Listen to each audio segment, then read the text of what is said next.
ai mai so vai e te fia fiai i le fai ngā malanga o lo fai e mamaole ala o lo e savali mai ai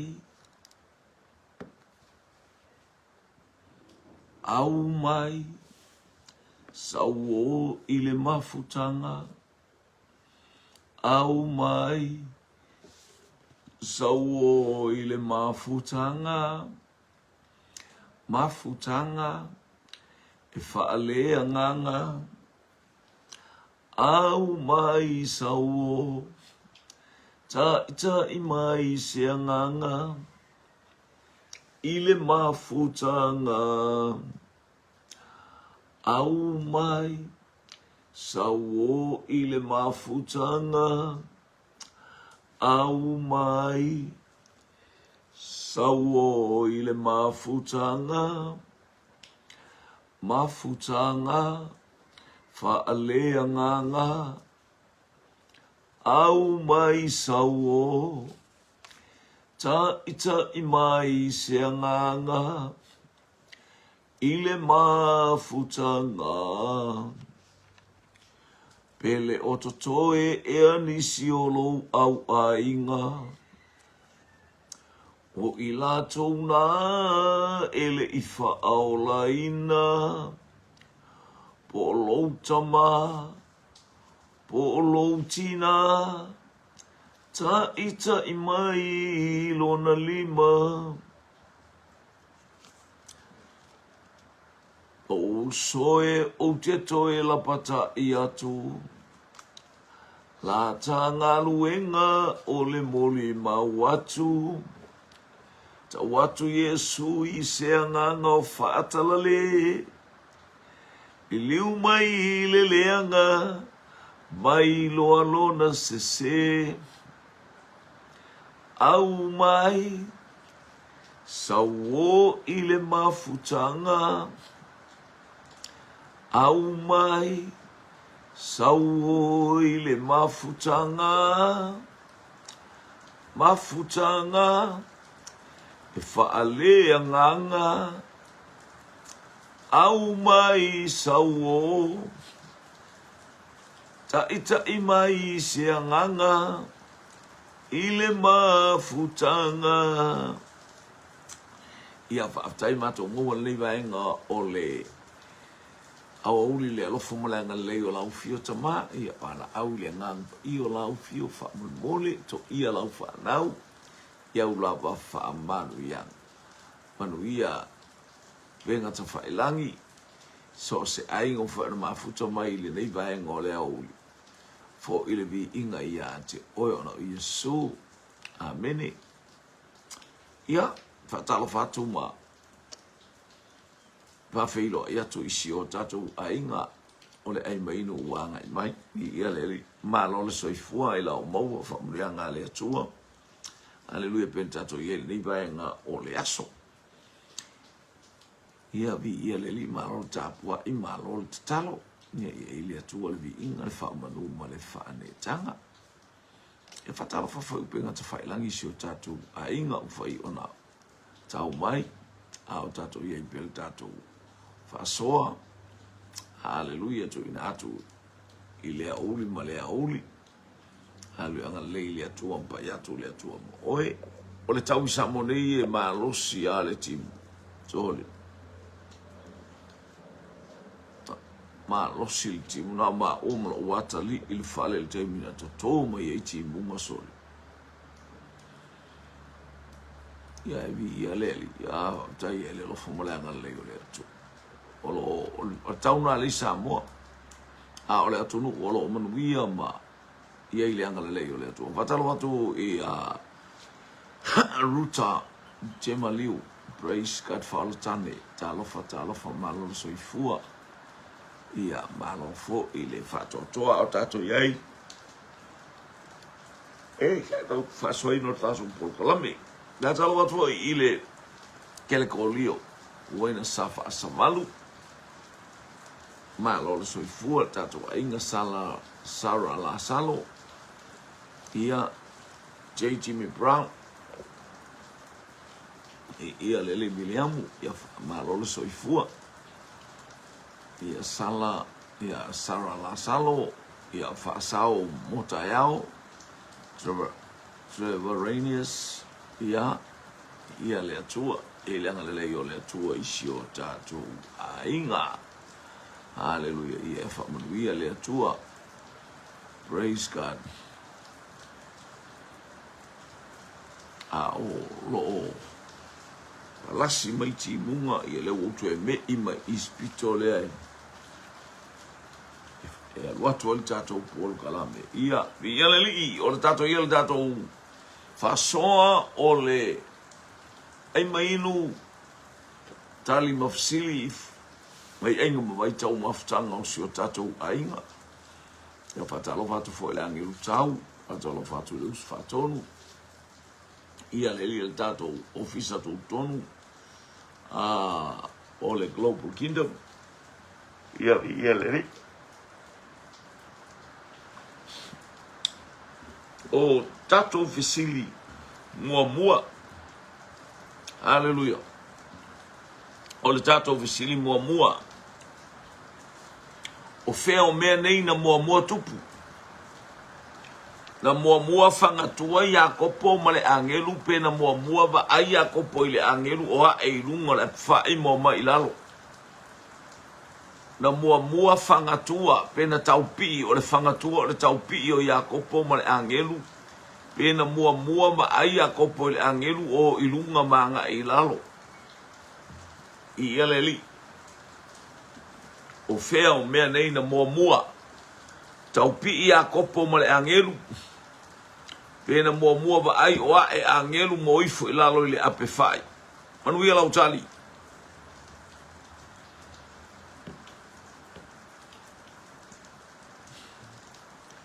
Na umoe mitile a ailea i le langi. Aftai atu ema mo le fatalofa ia vi ia lele i ele angalele o le atua foi. I le neita e ao si o tatou ai. Lona mamalu malona matango fie. Lu atu i ona faito to a. Ai ova aia. Angelu o pepese ma alalanga. Oi e au nei mea na mua o na tupu. O angelu i lunga o le ape whaia e mai foifo. O le taupi i ngā le uso ia kopo ma le angelu.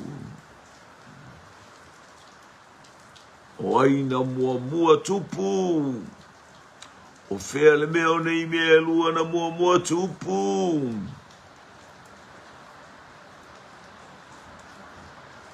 Ai mai nu e mamao le ala.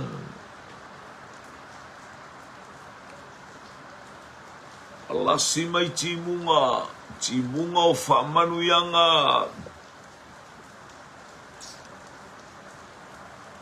Mana iai le moe.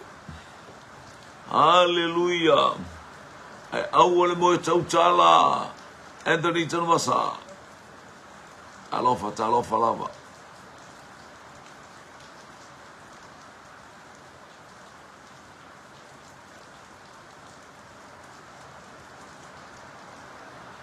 Pia failong silia le pia a. Lo peta pele masina le teine mai manurewa. Pia o le ape faina mua ilmta upu. Anthony Tanumasa. O le angelu na ifo i le ape fai. Aftai mo le fatalofa. Ia tu samato tau tu salale mele vasanga tau le mato te ia ma America Samoa ma losi lava timunga. Ia anga lele ali ma paiatu si o tau pitono oi America Samoa ia fai mania lo sa i lunga le ala pongi sa le ala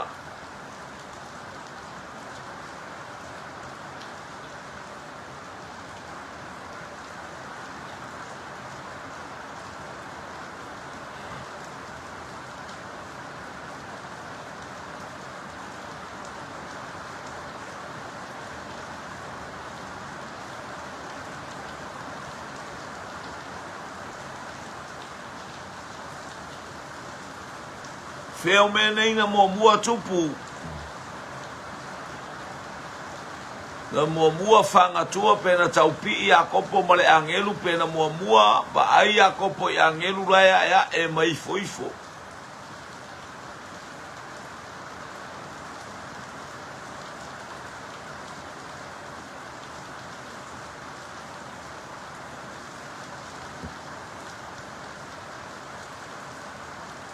yo e luan tatou tali Sara la salo talofa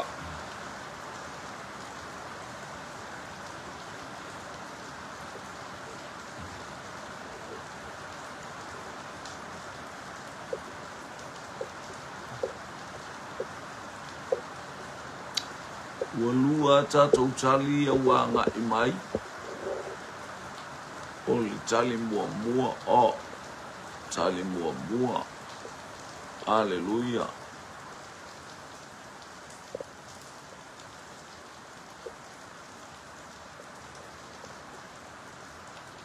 tali lona lua tatou tali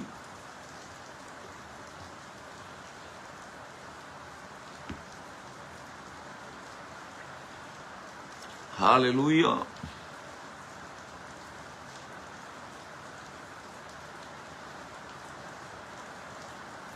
ia ua tali tatou fisili o le tali o le tatou fisili na mua e mai foifo a ngelu o le malanga ia kopo e alu i patana rama e sola mai a e sau solanga mai o ia kopo ia e sau ia e sau loa tau moi le ala va ia ilo a ngelu ia e mai foifo wato e fo ia kopo ilo nanu Haleluia, walu ese mai le ainga o la pana o toi foi mo na to lua walu malana lu unga sawele ise mea foi male ta mau ainga ia ese mai le foi le na foi ai ia Naomi sau mar ta mau ainga ai foi wale ai mase mea o le tala ia ko po sawele ise mea sawana o ia ai foi male mas fulu lua ta moiti ma va e to fa ia leli ia o le tali na tata ofisili ia leli leisia tata ofisili o feo me nei na mua fai lama fitu ma le masina po manu vai fa la mua fai manu vai fa pena mua fai le lama le masina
ya leo o tali mai jema o le la ma le masina tali mai fo rope ta pele masina na mua fai le la ma le masina.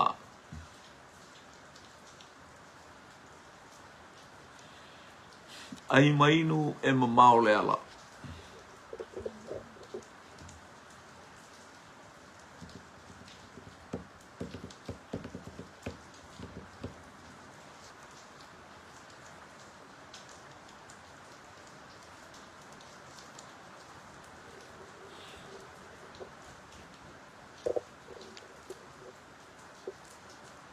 Tali mai le angelu tau la ma le masina.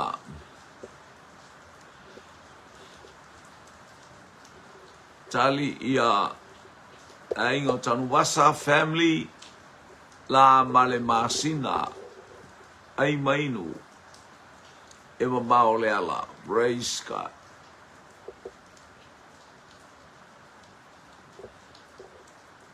Ia o jelo ua tali tato fisili hanga yatu. Na mua fai le la ma le masina. Mua fai le la ma le masina. I ia le li. O le fuafanga le ale atua. Na mua fai le la ma le masina. Praise God.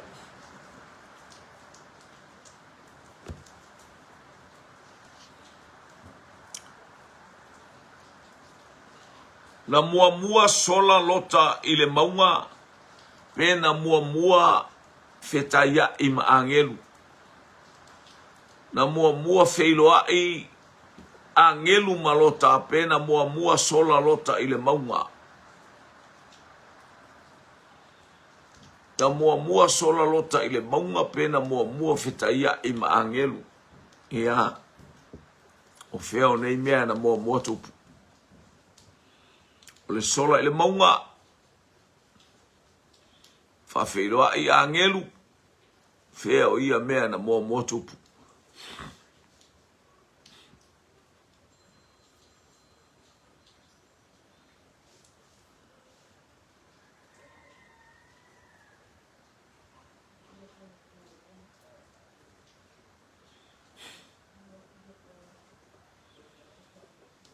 Mua whiroa i angelu sola i loa. Mai ile tanu basa family ta funa. Mua whiloa i maangelu wato a sola ai. Na mua fitaia i maangelu mai a ropeta pele masina. Mua whiloa i male angelu mai a jema mauluma afoa ta lofa lava. Fata alofa atu Hawaii malole soifua ya tina talo vi ia leli. Na mua sola ile maunga pena mua feiloa i maangelu lota.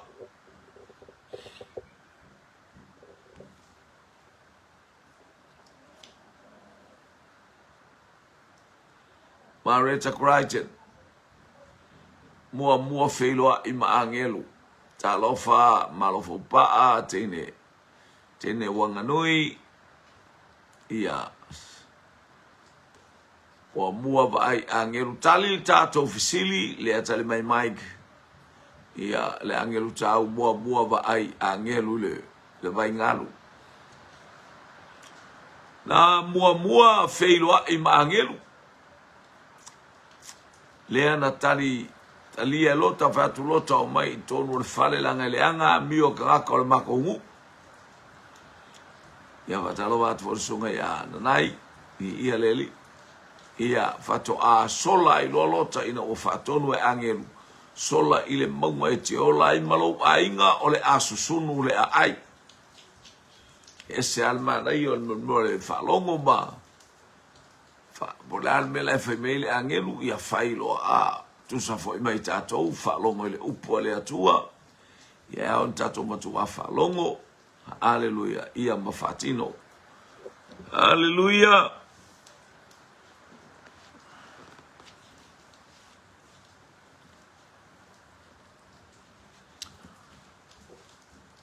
O aina mua no nofo maruta. O maalona popoasa. O ai le to lua mua ruta. O maalona popoasa. Malo fupa mua feilo I maangelu. Aftai sa o le tatu tali na o mawaiatu fa aftai. Ia fa aftai fa mon fa talofa mai sunga I whengainga.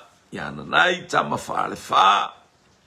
Tama le afu I fa le fa. Ia leli.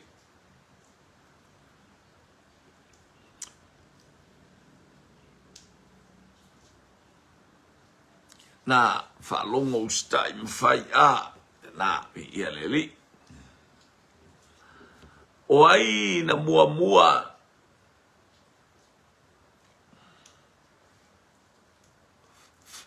o nofo maruta po asa po maalona le ua tali mai ia jema maalona tali mai foi ia Tanuwasa family maalona tali mai ia tama vaingalu maalona mai vaingalu ia malo Marita Crichton maalona Ropeta pele masena Hallelujah maalona malo fopaa maalona Rulia lene fakawa. Good morning and welcome you in the name of Jesus my friend. Hallelujah ia ngalele atua tali mai ia le tamalea mai sili o maalona le tamaititi mai sili ia ma nei ai o matu tua le masangana el matu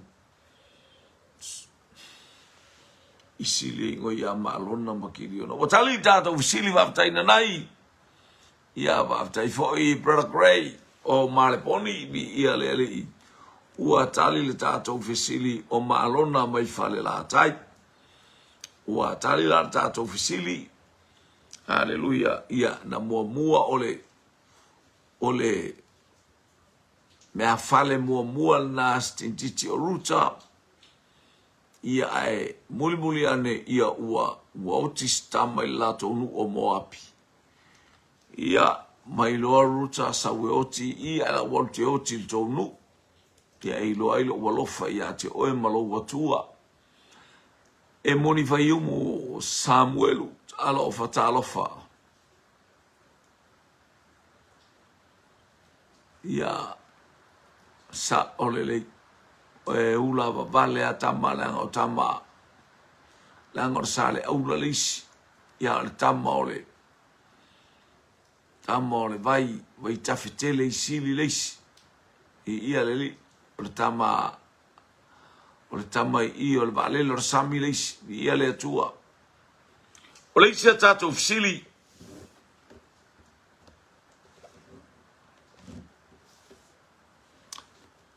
o aina mua ba ai ia Yesu na mua ba ia ile au so ope na mua ba ai ia Yesu fa fine ile taimi na toi tu mai ai o le toi tu mai o Yesu o aina mua ba ai ia na mua ba ai fa fine pe na mua ba ai ile au so ai mai no e mamao le ala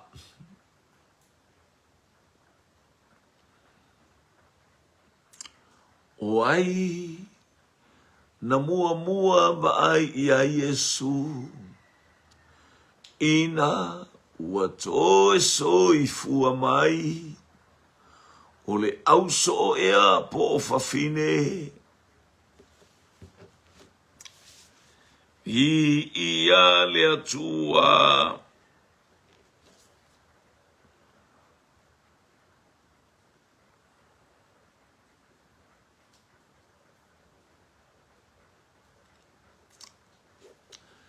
ia leo sau tatou tale mua mai fafine mai sale aula lelei mana ia tema fafine tatou tali lona tolu fafine fangaima pa leona faftai Tanuwasa family tali lona fa tine o fafine mai Manurewa mai Ropeta pele masina Marita Crichton fafine mai Hawaii tama mai le wallaby, aleluia, o mua le fafine mai sat pa itea, oka sole. E sa olanga e to tele fafine, o fine ia na watu wai, o fine ese. Ape mai te o le tu pa lava o I mātou na mua ia le lei pe a tele ni tangata o tātou, e mua pea I mea e faali mai e suafa o keriso. Le teine mai wanganui, mua fafine mai wanganui, mua fine mai sanapu, ma teine mai fale fa. Aleluia, mai ananai. Ia le li, ua tali la tātou fisili, ia na mua tina, ese, ia tina ia le au. Paenga fai mea mafai, paenga fai mea mafai, paenga fai mea mafai. Ia leli. Praise God, praise God. Tali ile sa'o por se. Tali ile sa'o por se.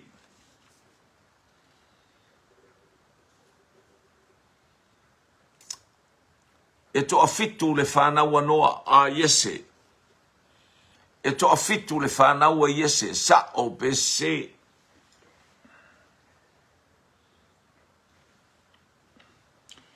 E to afitu le whanau a Yese. Sa'o pe se.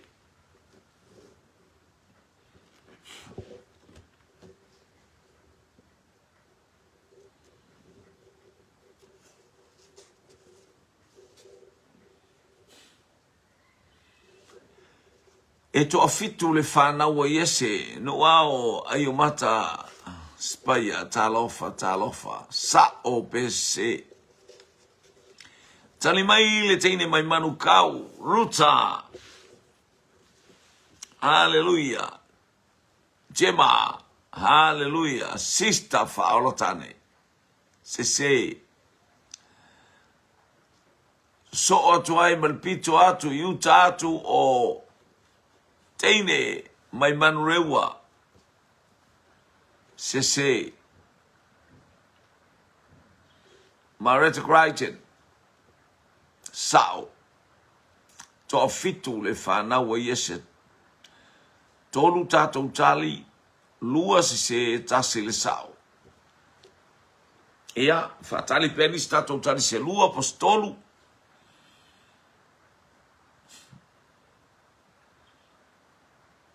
Ia.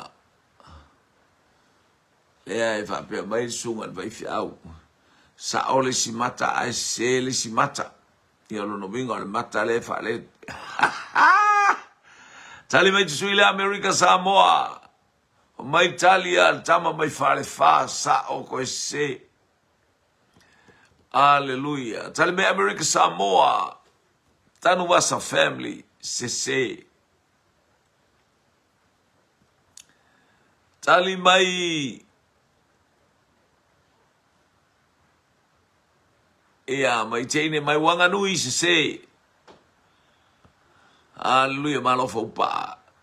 Tali mai otahuhu se. Ia. Mala au ia Yese o manto tolu wala na whanau tutu mua. Sau Eliapo. Sau Apina Tapa. Sau Sama to tolu. Wa ita Yese wa whale tonu le mafau o Yese ona le aise sion to tolu le piki ai. Wala au lo Yese i lesi to fa. Wo mai a to ita mai te to fitu. Hallelujah, to fitu. Ayo mai ele a yase isi. Ia wala au lo Samuel wa uma mai lau whanau. O leisi la to tasina sa ue to avalu ai. Ia le whapea to avalu tamal pale ona. E to avalu whanau a Yese mua mor Samuel muta upu. Se fulmal fitu. A olo na whai upu es fulmal lua. Ia whalo mai la whai tau watu.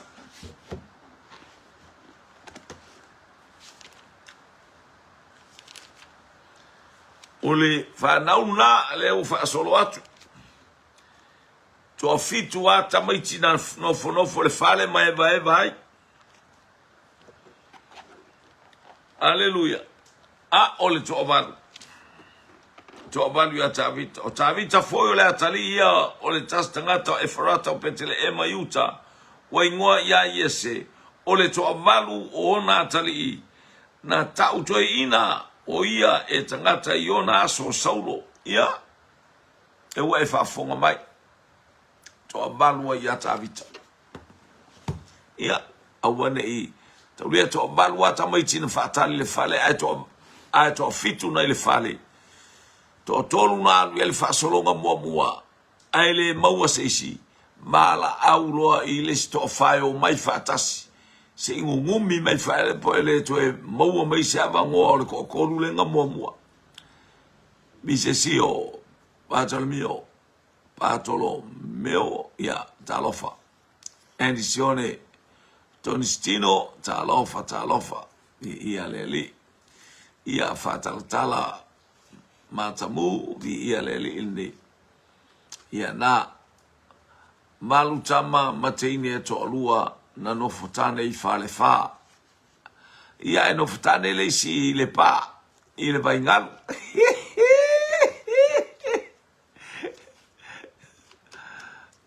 Ia e to avalu a whanau umala angelu tau. Na ngarakaka e whangau kele sole.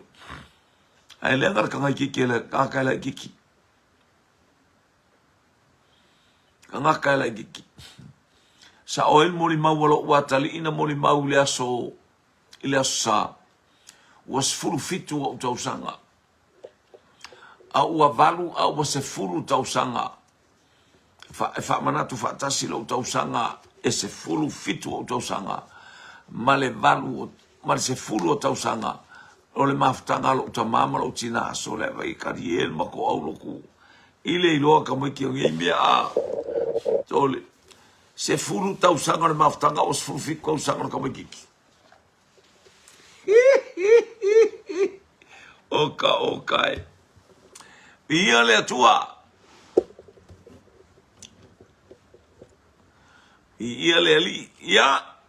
Ua tali tato ofisili nasa awina mai. E to avalu. Hallelujah. Praise God.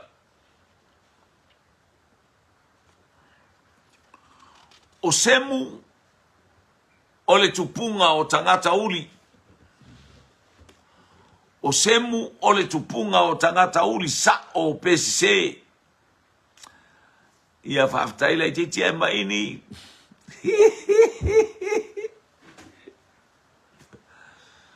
Hallelujah. O semu o le tupunga lea o tangata uli sa o pesise. Lumingala e tala noma le whanau al to ino noa.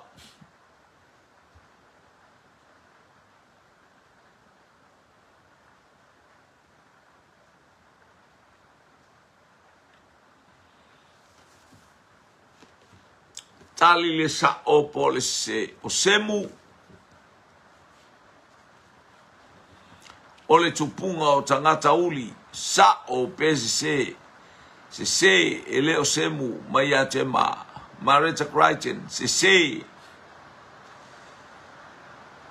Miliana lia ina talofa. Tali mai teine mai manurewa. Ropeta. Se.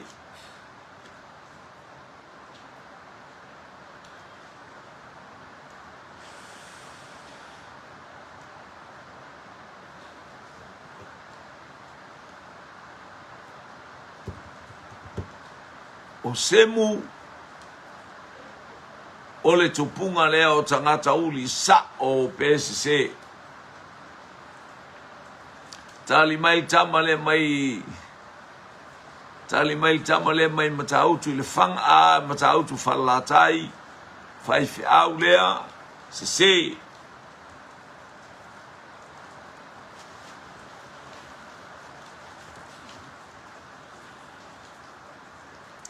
Anai, se Ropeta, se Marita, se Jema se ia leo whapea mai o le tupunga o tangata sale aula. Tali mai le angeru tau se o semu o le tupunga o tangata sale aula. Ma tangata sa napu whaaftai. Teine lea mai wanganui. Aftai tali se.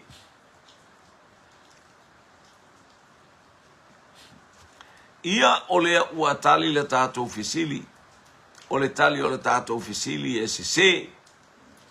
Ia lea ua au mai el whaifi au lea. Semu o tangata ena. O semu o le tupunga na o tangata ena lono winga. Se le tātou tali e winga ia semu o le tupunga o tangata uli. Ia o hamo e tupunga mai tangata uli. Ia lea o whaasa o mai ele whaifi au mai maleponi. Haleluia, se tangata uli e tupunga mai i tangata o le vai ngalu. Haleluia, sole. Ia lo na tamo po tangata mai le matangi mai sai. Whaaftai. Haleluia.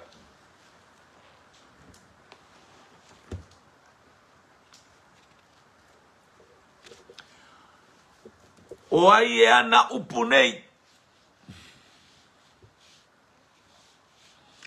O ai e ana upunei oli lea li o lo umalosi lea.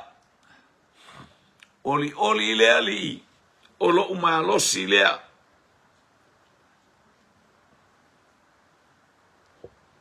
Oli lea li o lo umalosi lea.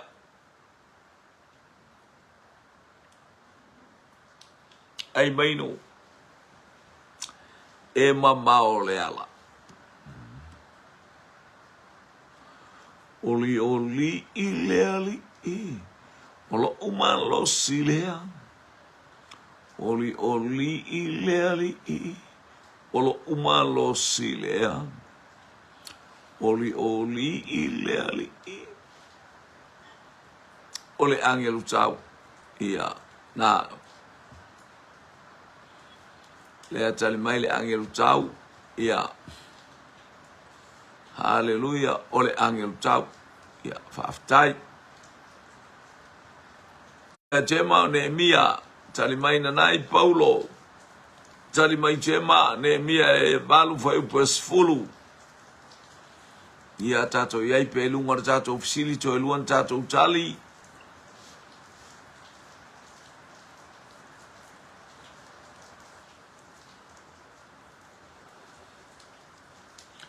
Tau wita mo le mele ali o ke baba ai ko le okay mai ya le mele ali. Oli le ali i o lo umalosi le malo fo pa a. Teine mai wanganui o Nehemia malo bausima talofa. Ropeta pele masina ma le tali Paulo.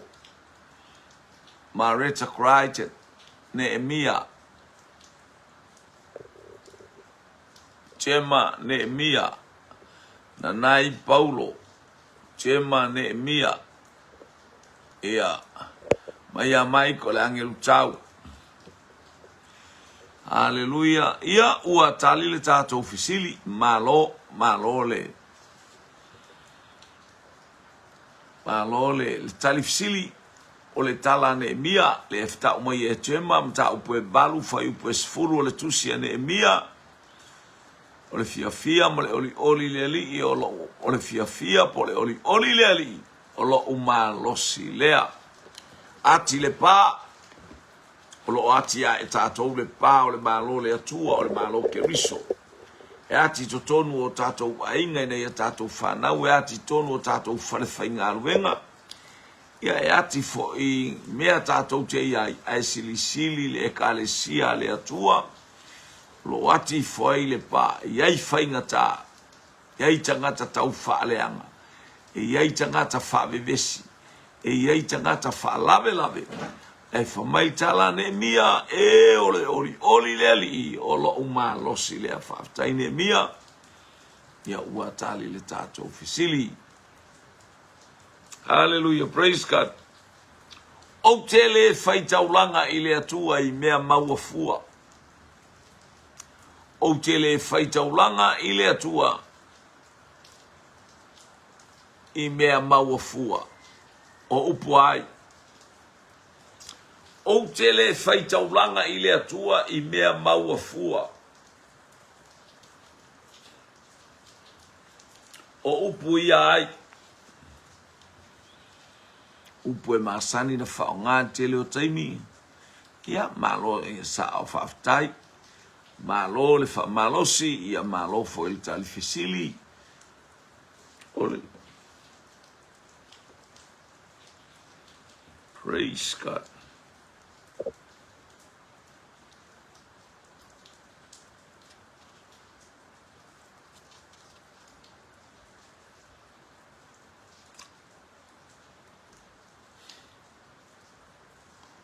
Ia lea watale mai te ma o upua tāwita. Mareta Crichton, upua tāwita. Ropeta Pele Masina, tāwita. Tema Ruta. Tāwita ia aruna le sa ia puse.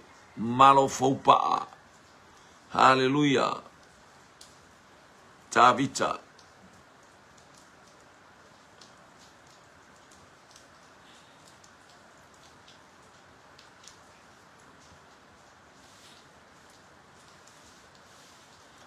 Tali mai fo ina i faifi au e mo mua tali teine ia e tali mai la tau itua. Mo tali kopi tali a wali ia. Sa wale wa tali mai nei faifi au. O ta vita mai ana nai. Upua si uso ta vita mai tama. Hallelujah. Ole valele ole sami mai satu pa itea. Hallelujah. Upua si uso ta vita. Ai mainu e mamau le ala ua tali la tato fisili. Praise God. Hallelujah. O mana umia e tāwita se meo se le taulanga bas whanua. Ile ngata fo ilea ia o na whatonga leo. O tāwita ia a runa le sa ie pse malia lo roto se au mailau lo whanua lea. Se io si e tau. Lailo le ia ta vito le mena ia sulua i le ulu koriata le nu le mea tonu lea. O ina tanu ia ta vita le ulu koriata. A le wato e whatau fo ia ta vita. Hallelujah. Ia ilo o e umana whatau o i le toto le tamai mamoe. O le wato e whatau fo ia ta vita le mea lea. Hallelujah. Mai aruna le ai abe fai ai mea umai fina ngalo i eilo wali i le tupu. Mai tāwita le ai. O te le fai taulanga i le atua i mea mawafua. Ia vi ia le li. Awal whaalawe lawe fua o il tina i le taulanga al tama. Awal whaalawe lawe fua o il tama i le taulanga al tina. Taimina loi apero amo yosila na taulanga. Na bala au whaapitoa apero amo avelo wātali. O lo watali e to tasi le fa fair sara pena fsili mai le tua po fair sara le ai apro amo abe lo watali ma e alu le nu o moria o le nu tonu ane le mele ko le ele le na faita ulanga i apro le na fawaye Solomon an falsai lunga le mele ia le tua mai fenga o ele tonu ale le fo ina fasata ro ai Yesu itu mai I. Hallelujah. Me tonu ale fo ina fasata ro ai Yesu. Le ta o le ulu le po maunga le po kolokota. O ina tonu ale me tonu na le ye fo upulea. O tele faita ulanga I le atua I mea mawafu fatau ta vita o le fanua ta vita fa ingol me o Jerusalema. Hallelujah, praise God. O le mea e tau ato ai le ingoa Jerusalema o le whanua o sa ie puse. Ua whatau mai e tāwita. O le mea nei loe tāwita na whatonu I le atua. Abe le ulu o koriata. Tui I o I kongwanga ko le ulu o koriata. Mea lea. Lea la ina ta ule ele o kolokota. Kolokota. Ia po le ulu o le whaupunga o le maunga le urupo, ona le urupo o le nganga le anga, ua soli i a ao le ali. Ia male tātou supo la upele na o tā pena mai. Ia ele uso le na ia le li.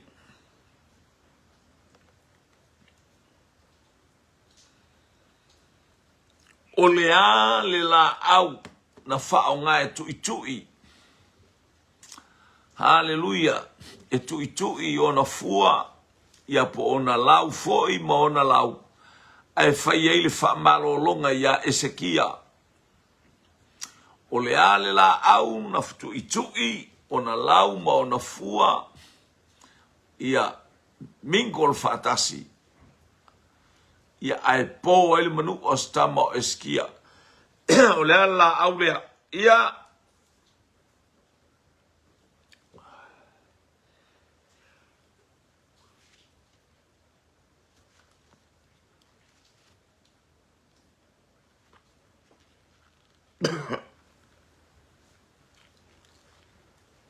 ia leo tale mai jema o poto ngā mati. O tali tātou fusili o mati. Ia tali mai fo i malofo paa o mati. O le mati, lau o le mati.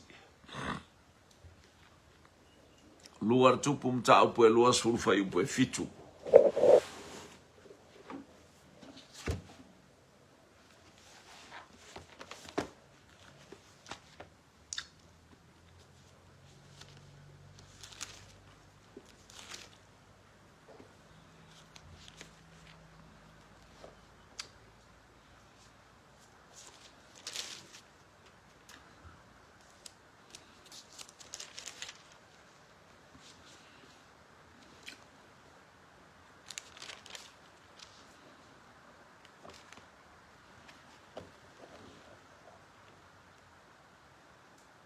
Ia, ana ia, ropeta penemasina mati.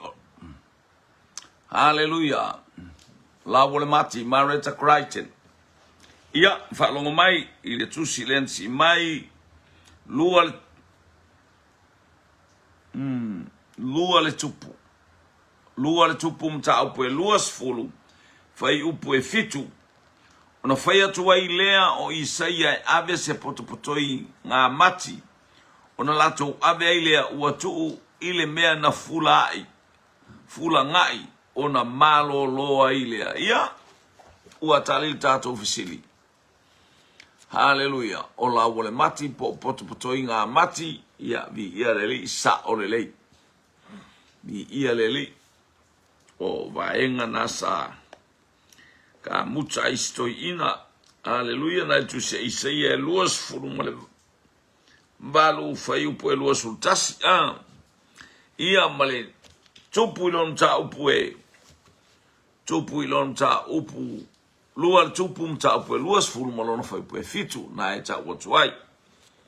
Ia le atua. Praise God.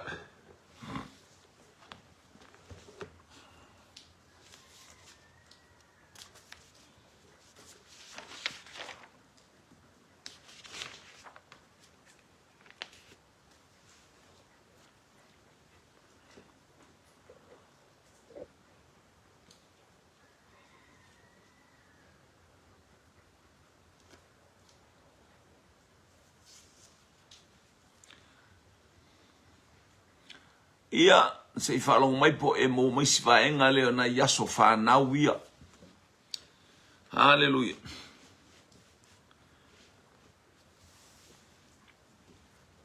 O ai whaiwhi au na tipilo na ulu. Ile aso whanau o le tupu. Whaile aso whanau o le tupu a e tipi a ile ulu o le whaiwhi au. O ai le a whaiwhi au.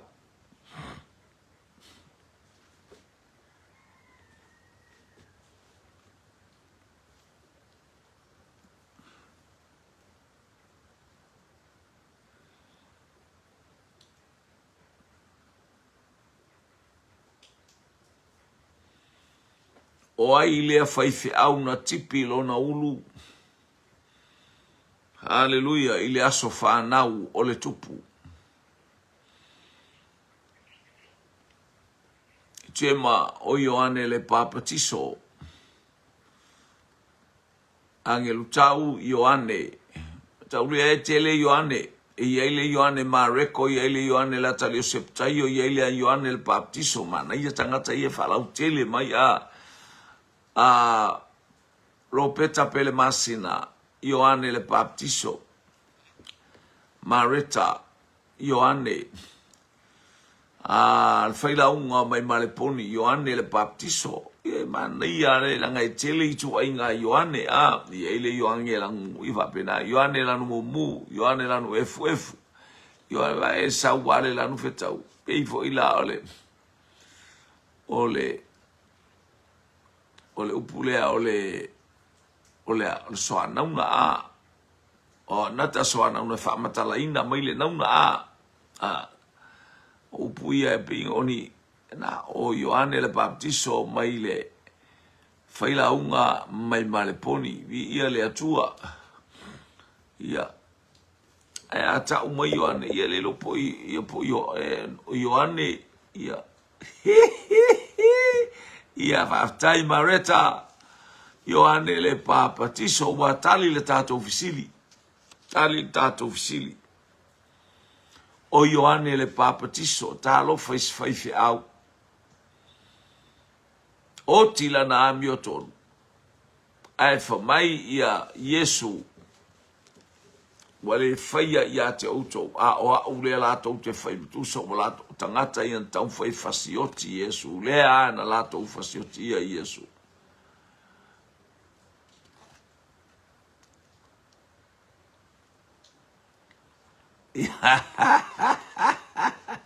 ia pe se fataita inga fale ia ne mumu ma le eilo le Ioane le to te tali mai Ioane ia o Ioane le baptiso langa tele Ioane la tali o se taio e kau olonga ngofo Ioane ia a saula ma le falau telenga o le Ioane fa matalanga o le Ioane ia o se tali astangata ese le mafau le ai a tali mai tali na o Ioane foringa mai o le tangata o fia ai Hallelujah. O ai le fafine na whanau woti lana tama. Na oti le teimi ai whanau lana tama, ola lana tama, ai oti ia ka lo faisi fafinge, ka lo fakwa iai. Ka lo faisi fafinge. Oi, se kui mai lo kua, popo mai lo kua, bili mai lo kua. Ai whanau tamaititi, whamanuia e ola le tamaititi. Aua tō lana manaba, ia le o ai le tina lea. Whanau oti si ana pepe. Ia, a whanau ola lana pepe, ai mamai atu lona malosi malona ola. Ia le ua tali mai o le fafine mai sili savai o rasela le afine o silafau utufiti le onga le tara Lucinda ia o le ainga na esa wei rasela le Hallelujah le ainga mai papa i puleia ai o se ainga sili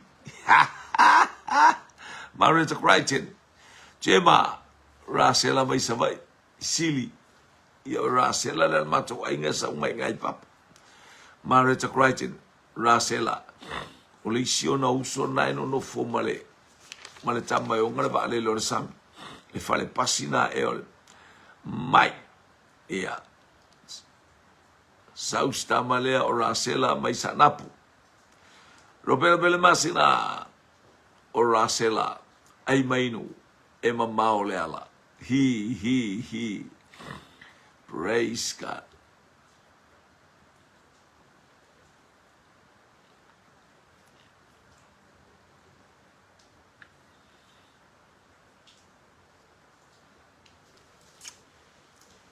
Tasia sta totali to lua sta totali.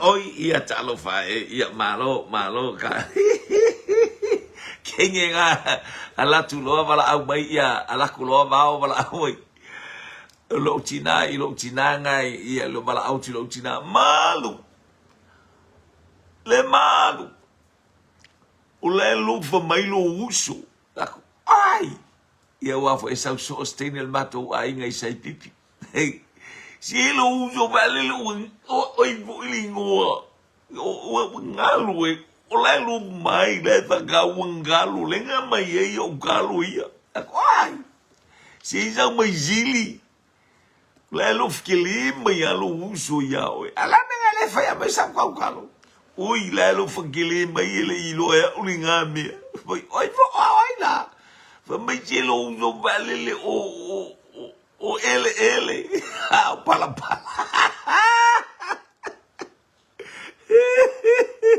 ia faftai pala. Hallelujah, praise God. Lewa talimai ia. Hallelujah. Ia lewa talimai tatou tali. Hallelujah. Hallelujah, praise God. Ia o Jema o teine mai sili o Rasela. Ia Marita Crichton. Rasela. Esta música talofa tali bele angiru tau Rasela Roberta Pelemasina Rasela. Hallelujah, praise God. Lo uso bangi o balba lo uso bangi o ele oi o pala oi inga wangalu yang ya bebela ma o ele ai mainu mama olea ia lea tua le tina lea na manuia ia whanawina o seantama pangalea o ina na mafuai o na tepa le tangata. Hallelujah, le tangata o matai o mana whalau te leina le upu wala ngona le leo i rama e pei o na au mai e Yeremia e o ina na oti ai Rasela o rama i le vā rama ma Eferata na ingoa ele na Eferata i petele ema na oti ai Rasela ia ai manuia siana tama bi ia leli, praise God, ia leli o le ata o tama famai o le tama o lo malosi o le tama o lo ai famai fafine o le tama o lo tinga ai famai le ai baby au te fapena o le tama o lo lima tamatau o le tama o lo umalosi o peni amina via leli ia praise God. Ua so o nei o maloto alua. Yo te lor tato sili muli na. O ai le pepe na whanau mai. Maletina na whanauina upu nei. Ua so o nei o maloto alua. O le ua tolu la whanau i la uto alua. Oh! Ua so o maloto o le winga na o le ngorta mai titi. So o la loto. O ai le tama lea o ai fol tina lea. Tātou tu e fisili o nei vaenga o lea o auli. Agale lea atu lea tua isi o tātou a inga whamanuia lea tua lea o patali mai ia mai tai o mauta ruta chema masefili hallelujah tu au liu whaarotane vi ia le li martali o levi. Tamalea o levi ia whaaftai vi ia le li whaatalitali atu pelu tātou ainga a o le tātou tu e fesili na o le nei au. Mai le whawhine ua so o nei o maloto malautane ina ua whanaula na tamalea.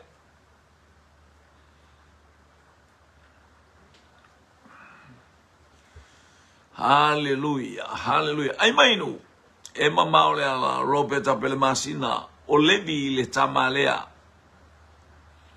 malo waso so o nei o maloto malautama na elmta upe limas fumale iwa o le tusi a o le tusi a kenese taimi o wha manuianga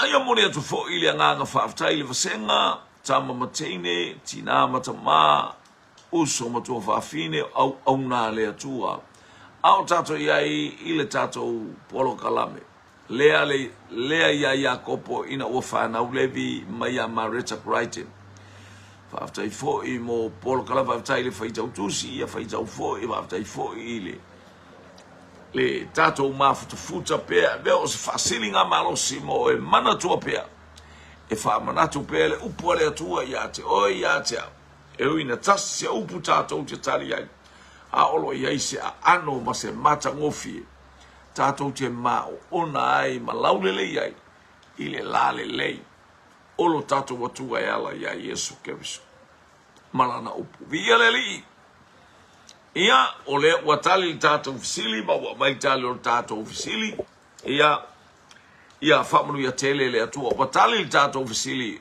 ole le tama lea olevi mai titi lona tolu le ole fana ule haleluya ia ile anga leifa taifo I mo ngalo fa mo tato polo kalame famulu ya tu le atua ile nei vaenga ole aoli oli masau fo fanga o toa tau le lua o a tau le lima a wina atu le tato polo kalame haleluya e masani ai ole taulanga afi ona o Yesu manuia le nei a oli faaftai